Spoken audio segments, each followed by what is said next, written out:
అదే RTV app వార్తల్ని క్షణాల్లో చదివే అవకాశం ఉంటుంది. ఒక న్యూస్ పేపర్, ఒక టెలివిజన్ ఛానల్ మీ చేతుల్లో ఎప్పుడు ఉంటాయి. జాతీయ ఎస్టీ కమిషన్ సభ్యులు ఇవాళ తిరుపతికి వచ్చారు. టీటీడీ మీద వివిధ శాఖల మీద రివ్యూ చేశారు. దానికి సంబంధించిన పూర్తి వివరాలు ఆ శాఖ సభ్యులు గారు మనతో పాటు ఉన్నారు. వారిని అడిగాను, సార్ ఇవాళ ఈ రివ్యూ చేశారు. తిరుపతి జిల్లాలో అధికారుల యొక్క పనితీరు ఏ విధంగా ఉంది, ప్రధానంగా టీటీడీలో ఏ రోస్టర్ విధానం అమలు అవుతుందా లేదా మీ దృష్టికి ఎలా వచ్చింది సార్? మిత్రులారా, ముందైతే ఒక మాట చెప్తా. నేను ఇవాళ అసోసియేషన్ వాళ్ళతోనే మాట్లాడా, రేపు మాట్లాడతాను. ఏది టీటీడీ రివ్యూ రేపు ఉంది, రేపు తెలుసుకుంటా ప్రజల లొల్లేందో. ఇవాళ వచ్చినటువంటి మీ దగ్గరకు వచ్చినటువంటి సభ్యులు ఎలాంటి ఫిర్యాదులు చేశారు ఏంటి సార్? ముందుగా టీటీడీలో ఎస్సీ బిడ్డలకు ప్రాధాన్యత లేదనేది మొదటి వాదన వచ్చింది. మిగతా అగ్రకులాలు ఇబ్బంది పెడుతున్నారు. ఎప్పుడైనా ఒక స్టేజ్ నుండి ఇంకో స్టేజ్కి వెళ్ళాలనుకున్నప్పుడు అక్కడ అడ్డదొలిగి వాళ్ళని ఇబ్బంది పెట్టి ఏదో ఒక వంక పెట్టి వాళ్ళని ఏదో ఒక డిమోషన్ చేసే ప్రయత్నం, లేదంటే సస్పెండ్ చేసే ప్రయత్నాలు చేయడం జరుగుతుందనేది సెకండ్ వాదన వచ్చింది. అక్కడ దాదాపు టీటీడీలో ఏది ఉన్నా తిరుపతి దేవస్థానంలో ఈ కొండ అడవి ప్రాంతంలో ఆదివాసీ బిడ్డలే బతికిరు, ఎస్టీ బిడ్డలే బతికిరు. దాని నిదర్శనం హాతిరాం బాబే కదా, అక్కడున్న నక్కల జాతులే కదా. కానీ వాళ్ళనే రానియొద్దు, వాళ్ళే ఆడ ఉండొద్దు అని చెప్పడం ఎంత బాధాకరం చెప్పండి. దాని మీద ఎంతోమంది ఈవోలు వచ్చిపోతున్నారు, కానీ వాళ్ళకు తగు న్యాయం జరగట్లేదు అంటున్నారు. వాళ్ళని కొట్టి కిందికి పంపిస్తున్నారు అంటున్నారు. ఇలాంటి అనేక కంప్లైంట్లు ఆడ నుండి జనరేట్ అవ్వడం. టీటీడీకి రోజు నాకు తెలిసిన ఏదో ఒక టీవీలో చూస్తుంటా నేను, ఇక మిగతా డీటెయిల్స్ రేపు కనుక్కుంటా.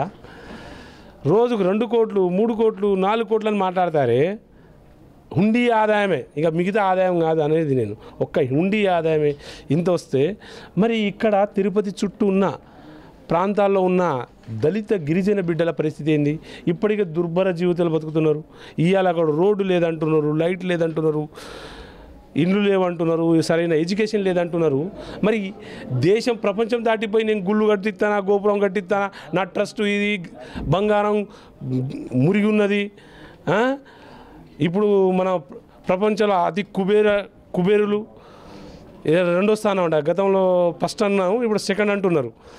మరి ఇంత డబ్బు ఉండి కూడా ప్రజలకు యూజ్ కానప్పుడు ఆ దేవస్థానంలో డబ్బులు ఉంటే ఎంత, లేకపోతే ఎంత? ఇది వీళ్ళ ఇంట్లో నుండి ఇస్తున్నారా అండి? ఇక్కడ ఇంట్లో ప్రజలకు మేలు చేయడానికే కదా ఇదన్నీ చేసేది. ఈ ట్రస్ట్ ఉన్నదే దానికి కదా, ప్రజలకు మేలు చేయడానికి. దేవుని దండం పెట్టాలంటే ముందు ప్రజలకు మేలు జరగాల, వాళ్ళు మంచి ఆరోగ్యంగా హుందాగా రావాలి. అయ్యా నాకు ఇది అది అని దండం పెట్టుకునే పరిస్థితి దేవుని దగ్గరకు వస్తున్నారంటే, దేవుని దగ్గర వచ్చే డబ్బు కూడా వీళ్ళు దాక్కుంటున్నట్టే కదా. చాలా ఇష్యూలు మా దగ్గరికి వచ్చాయి. ఇవన్నీ ప్రాబ్లమ్స్. ఇంకా బాధాకరమైన ఏంటంటే మా గిరిజన బిడ్డ ఒకనాడు పాచికలు ఆడిండంట. మేము చూసింది అది కాదు, కానీ చరిత్ర చెప్తున్న విషయం.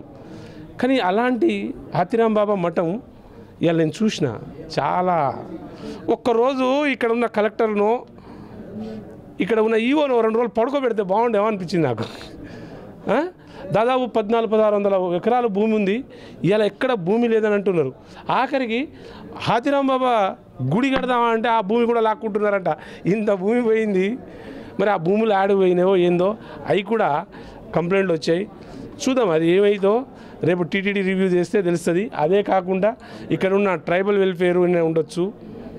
అంటే వివక్షత జరుగుతూ ఉంది, వివక్షతకు గురవుతున్నారు చాలా వరకు ఎస్టీ సభ్యులందరూ కూడా అనే వాదన ప్రధానంగా ఇక్కడ సభ్యులే వినపరుస్తూ ఉంది. ఎంతవరకు నిజం సార్? ఎంతవరకు నిజం అనేది వాళ్ళు వచ్చి చెప్తుంటే తెలుస్తుంది, నాకు తెలుస్తుంది. ఎంతవరకు నిజం అనేది ప్రజలే చెప్తున్నారు. వాళ్ళు వచ్చి మాకు ఈ బాధ ఉంది, మాకు అంటరాని వాళ్ళగా చూస్తున్నారు, దూరం చేస్తున్నారు. సాక్షాత్ పద్మావతి అమ్మవారికి వాహనం ఏందో తెలుసుగా, దాన్ని కూడా మరుగులో చెప్పలేని పరిస్థితి ఉంది. ఇలాంటి దుస్థితిలో మనం ఉండడం, ఏ క్యాస్ట్ అని కూడా అక్కడ ఒక మెన్షన్ అయ్యి ఉంది చూసారా? ఇలాంటి చెప్పుకోలేకుండా దాచిపెట్టిరంటే అంటే వీళ్ళు అంటురాని వాళ్ళని చూడడం వల్లనే వాళ్ళు ఇబ్బంది పడుతున్నారు. అందుకే ఈ చట్టం వచ్చింది, ఎస్టీ ఎస్సీ అట్రాసిటీ వచ్చింది, అందుకే కమిషన్ వచ్చింది, ఎస్సీ కమిషన్ ఎస్టీ కమిషన్ వచ్చింది. ఇప్పటికైనా వాళ్ళకి న్యాయం జరగాలని మా లాంటి వాళ్ళని నియమించడం జరిగింది. అయినా ఇప్పటికీ కూడా వ్యవస్థలో మార్పు రాకపోవడం, ఇప్పటికీ కూడా ఇక్కడున్న నాయకుల్లో ఉండొచ్చు, ఇక్కడున్న ప్రజాప్రతినిధుల్లో ఉండొచ్చు, లేదంటే ఇక్కడ ఉద్యోగస్తుల్లో మార్పు రాకపోవడం చాలా సిగ్గుచేటు. 78 సంవత్సరాలు ఇచ్చింది స్వాతంత్రం వచ్చి ఇప్పటికీ కూడా మారకపోతే ఎట్టనే? అంటే మీకు వచ్చినటువంటి ఫిర్యాదులు అంటే సభ్యులు కానీ అసోసియేషన్స్ కానీ ఈ ఫిర్యాదులన్నింటి మీద చర్యలు ఉంటాయా? తప్పనిసరి అండి. ఖచ్చితంగా మా ఎస్టీ ఎస్సీ బిడ్డలని ఇబ్బంది పెట్టినట్టు ఏ అధికారైనా తేలితే తక్షణమే అతను సర్వీస్ రిమూవ్ చేయిస్తా. ఇది మాత్రం తప్పదు. అంటే గత ప్రభుత్వ హయాంలో ప్రధానంగా అంటే ఎస్టీలకు కేటాయించిన షాపులు సైతం కేటాయించలేదు, అన్యాయం జరిగింది అనే వాదన ఇక్కడ సభ్యులందరూ వినిపించారు. అది ఎంతవరకు భావ్యంగా ఉంటుంది సార్? మిత్రులు మీరు లోకల్ వాళ్ళు, అది వాస్తవాన్ని మీ మిత్రులే చాలామంది చెప్తున్నారు, ప్రజలు చెప్తున్నారు. వాళ్ళకి ఏ ఇబ్బంది కాకపోతే ఉత్తనే అడుగుతారా? ఎక్కడెక్కడో బయట వాళ్ళు వచ్చి బాలాజీ నగర్ ఈ నగర్ కట్టుకుంటున్నారు. మరి అక్కడ ఉన్న నక్కలోళ్ళకు ఇల్లు కట్టుకోవడానికి అవకాశం లేదంటేనే అన్యాయం జరిగినట్టే కదా. న్యాయం ఎక్కడ జరిగింది? అన్యాయం జరిగింది. ఏం జరిగింది అనేది రేపు తెలుసుకుంటా.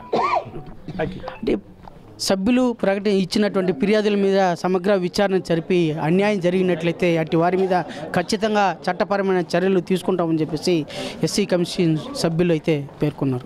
వీడియో జర్నలిస్ట్ మణితో రవి RTV తిరుపతి. మరిన్ని వీడియోస్ కోసం ఛానల్ ని సబ్స్క్రైబ్ చేయండి, లేటెస్ట్ అప్డేట్స్ కోసం వాట్సాప్ ఛానల్ ని ఫాలో చేయండి అండ్ లింక్ డిస్క్రిప్షన్ లో ఉంది.